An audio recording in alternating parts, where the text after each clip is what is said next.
Ці было вялікае княства літоўскае прававой дзяржавай, а статут ВКЛ? Гэта канстытуцыя, крымінальны кодекс або ўсё адразу? Ці ўсе былі роўныя перад законам? Копныя суды. Што гэта? За якія злачынствы нашы продкі плацілі штрафы, а за што маглі заплаціць і жыццём? Вітаю, сябры! З вами Юрась. І разам з праваабарончым цэнтрам «Вясна» разбіраемся, у якім прававым полі жылі беларусы і беларускі ў розныя гістарычныя часы. І пачнем мы са статутаў і прававых нормаў Вялікага княства літоўскага. Якія там былі законы і ці заўжды яны выконваліся?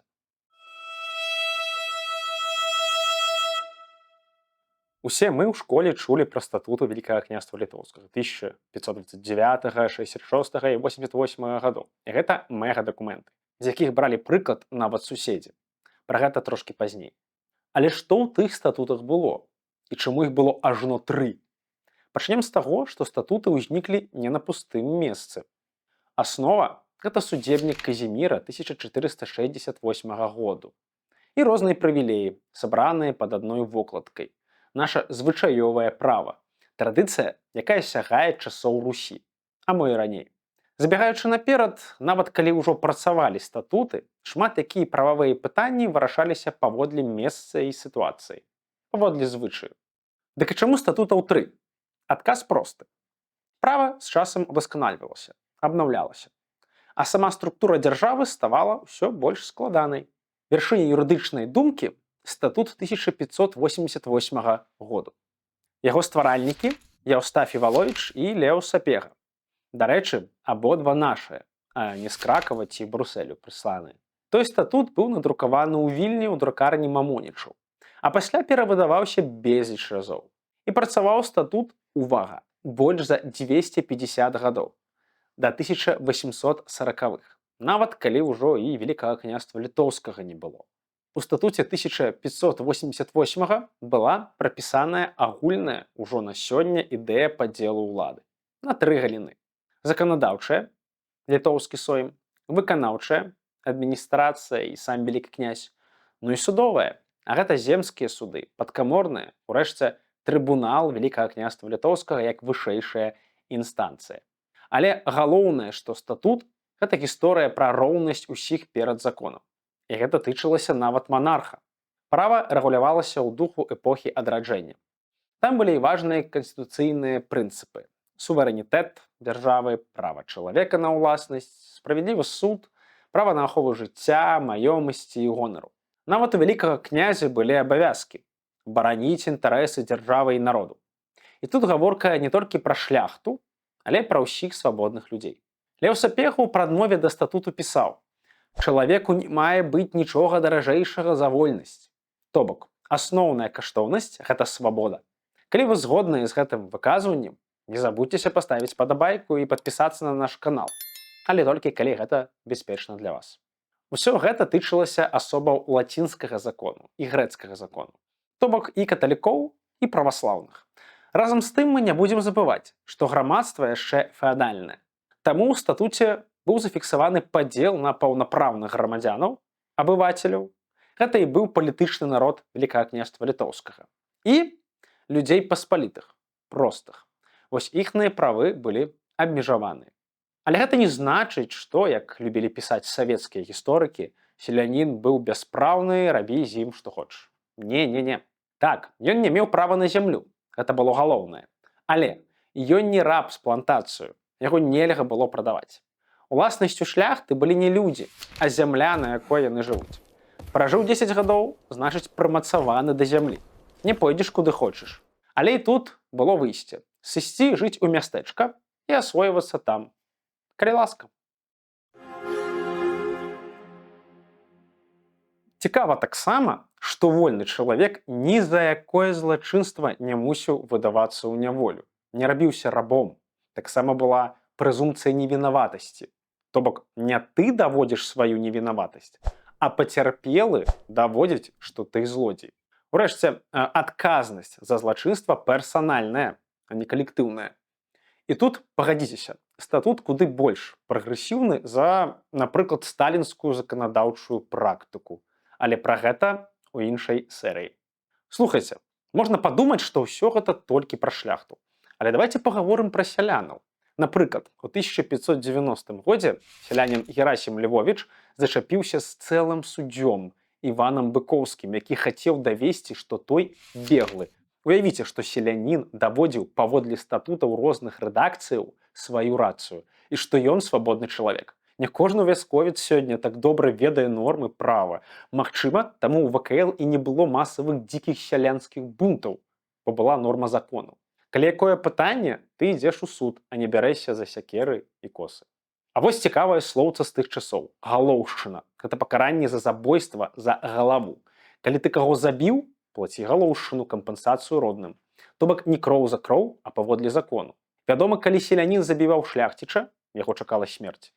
Але ў той жа час і шляхціц не мог беспакарана катаваць і здзеквацца з сялянаў. Статут упершыню ўвёў адказнасць двараніна за забойства чалавека простага стану. Ці вось яшчэ адзін міт. Напэўна, вы чулі, што прыгонныя сяляне не маглі жаніцца з кім хочуць, усё пан вырашаў, правда? Але і гэты момант рэгуляваўся. Нават у іншую вёску да іншага пана можна было перайсці, каб ажаніцца ці выйсці замуж. Плаціш 6-12 грошай, зусім не шалёная сума. І ідзеш. Важна, што просты чалавек таксама мог складаць маёмасныя тастаменты, каму што пойдзе з майна па ягонай смерці. Як правіла, 2/3 дзецям, траціна каму хочаш. Пагадзіцеся, гэта ўсё ж права. Ну і было што запаведваць, раз была такая норма. Судовая сістэма ў ВКЛ не такая простая, як можа паказацца. Але гэта і цікава, бо няма аднаго дзяржаўнага левіятана, які судзіць усіх пад капірку. Ну глядзіце, гродскія, земскія, падкаморскія, канфедэрацкія суды для свабодных грамадзянаў. Прычым шляхта сама абірала суддзяў і тыя давалі прысягу. Былі канфесійныя суды, асобна ў юдэяў і мусульманаў. Дарэчы, юдэі навогул усе справы вырашалі ў сваёй грамадзе. І толькі шмат пазней расійская імперыя пачала падводзіць іх пад агульны закон. А вось для сялянаў копныя суды. Што гэта? А гэта суд капы, сялянскай грамады асобнай вёскі. Калі нешта здарылася, збіраецца тая капа і судзіць. Гэта важна. Улада краіны прызнавала сялянскую грамаду юрыдычнай адзінкай. То бок, гэта гісторыя пра самакіраванне. Прычым дзяржава замацавала інстытут тых судоў нават там, дзе раней гістарычна іх не было. Для следства быў цікавы тэрмін наганенне следу. То бок ад слова літаральны пошук доказаў і сведкаў. Па гарачых слядах, якія маглі прывесці, напрыклад, у іншую вёску. Сам інстытут копных судоў вельмі старажытны. Судзілі водлу старога абычая. Крадзяжы, забойствы, зямельныя спрэчкі і нават выпадкі чарадзейства. Як тое выглядала? Людзі сыходзіліся на капуці на каповішча пад адкрытым небам і вырашалі, хто вінны, што замрабіць. Цікава, што сярод месцаў для такіх сходаў пазначаныя не толькі пляцы каля царквы, касцёлу ці на рынку, але і гай бярозавы, то бок гэта старая племянная традыцыя. Нечым нагадвае цінг у германцаў і вікінгаў. Ну добра, вось засудзілі цябе, напрыклад, на смерць. Усё? А вось і не. Бо ёсць розныя інстанцыі. Копны суд, гродскі суд, трыбунал ВКЛ і ўрэшце вялікі князь. І нават калі непісьменны селянін не можа за сябе пастаяць, за яго мог упісацца землеўласнік. І ўжо ён змагаўся за чалавека. Так было ў справе селяніна Барыса Слаўковіча з Кукавічаў у менскім ваяводстве ў пачатку 17 стагоддзя. Яго звінавацілі ў чарадзействе, дык за яго змагаўся пан Самуэль Слаўскі і дайшоў ажно да караля. Дарэчы, ВКЛ набывае развіццё інстытуту судовых кніг. Закон замацоўвае не толькі як і што з імі рабіць, але і парадак доступу да іх. Урэшце з тых кніг мы і ведаем бездань гісторыяў і падрабязнасцяў. А судзілі ж часта шмат гадоў, нават да смерці аднаго з удзельнікаў працэсу. Таму калі пачуеце, што ЗША гэта краіна, дзе ўсе з усімі судзяцца, згадайце, што падобнае было і ў ВКЛ. І гэта гісторыя не пра валакіту, а пра законнасць. Слухайце, ясна, што ў той час усім кіравалі мужчыны. Але гэта не значыць, што кабета бяспраўная. Нельга выдаваць дзяўчыну замуж без яе згоды, бо яна чалавек, а не рэч. Жанчына можа ініцыяваць развод, а цяжарную кабету забаронена караць смерцю. Вось так. Правы жанчын таксама відаць праз статут удавы, якая спакойна кіруе маёмасцю памерлага мужа. Дарэчы, што да пакарання смерцю? Смерць выключны захад. Там, дзе можна вырашыць грашыма, калі ласка. Напрыклад, калі мужик у шляхціча незаконна нарубаў дроваў, скраў, дык адкупі, які сэнс таму мужику рукі секчы, аніякага. Таксама ў законе праводзіцца мяжа паміж нанясеннем няўмыснай шкоды ці шкоды па неасцярожнасці. Ёсць градацыі ў цялесных пашкоджаннях: цяжкое, лёгкае, першы раз ці не першы. Гэта і ёсць жаданне адэкватна разабрацца ў сітуацыі, а не рубіць з пляча, каб усе таго закону баяліся. За пэўныя рэчы, вядома, была прадугледжана смерць. Напрыклад, за дзяржаўную здраду. Але і тут чалавек мог пісаць у розныя інстанцыі і выбіць сабе апраўданне. Ці вось такі ракурс. Шляхціча паймалі за спробу ўцёкаў на тэрыторыю ворага у Масковію. Яго чакае смерць. Але дзеці і жонка не пазбаўляюцца гонару і маёмасці нябожчыка, свайго мужа, свайго бацькі. Гэта зноў пра тое, што няма і не павінна быць калектыўнай адказнасці. Была і практыка канфіскацыі ў маёмасці. Але таксама як выключны захад за дзяржаўную здраду ці вайсковае злачынства.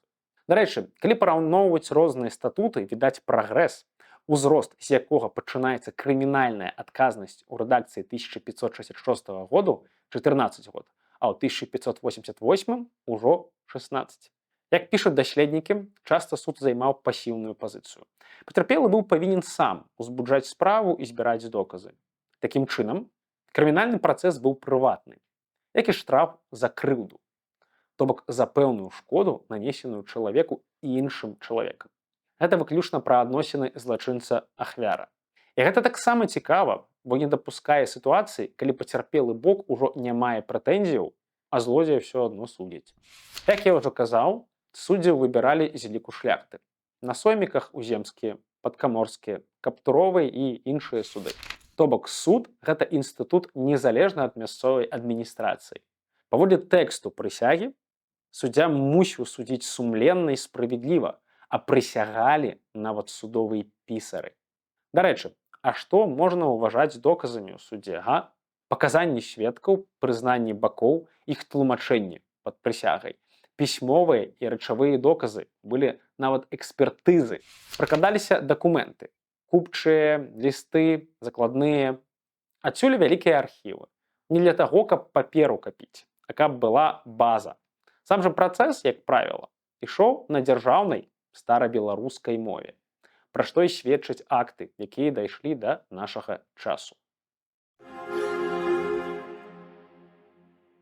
У нашых статутах адлюстраваны нормы ўсіх галінаў права. Ад канстытуцыйнага да працэсуальнага.